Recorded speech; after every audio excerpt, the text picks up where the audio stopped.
Саламатсыңарбы урматтуу окуучуларым. Бүгүнкү өтө турган темабыз макал жана лакаптар деп аталат. Кыргыздын турмушунун баардыгында тең. Макал лакапсыз кыргыз сүйлөбөйт. Себеби сөзгө маани берген, сөздүн кадырын билген эл болуп келебиз. Эми макал менен лакаптын окшоштугу эмнеде дагы, айырмачылыгы эмнеде? Макал менен лакап экөө тең кыска, нуска, так айтылгандыгында. Макалдын айырмасы анын аягында сүйлөм логикалык жактан жыйынтыкталып бүтөт. Ал эми лакапта болсо аягы чыкпай калат.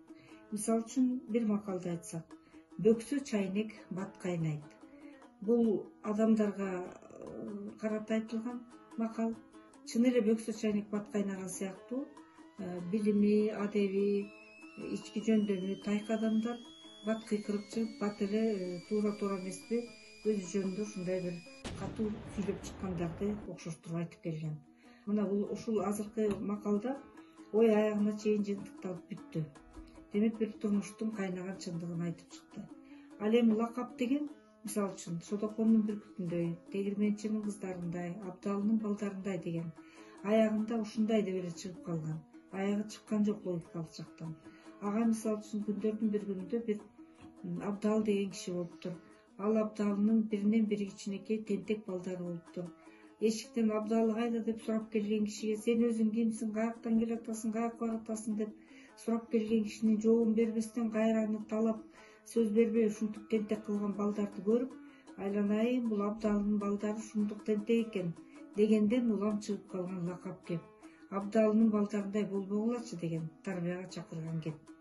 Эми макалга кайрылсак, макалдан таш менен жапалак турсаң да жапалак өлөт, жапалак менен таш турсаң да жапалак өлөт деген абдан жакшы макал бар. Бул макалда жапалак деген бир кичинекей эле жүдөгөн кушту айтабыз. Ошол кичинекей бир болбогон куш менен таш турсаң дагы жапалак өлүп калат, куш таш менен кушту чапсаң дагы куш өлүп калат. Бул ушундай обуш кыйыш жашоодо жолу болбогон, кандай кылсаң да баары бир өзү кыйналган, кандай оокаттын аяк башынан алып келсең дагы кайра эле өзү кыйналган бир ушундай турмушта жашап аткан көрүнүшкө ылайыкталган макал.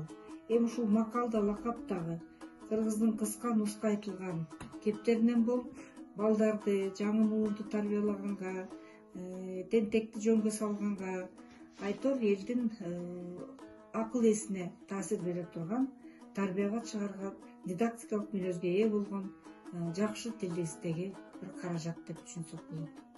Саламатта калгыла.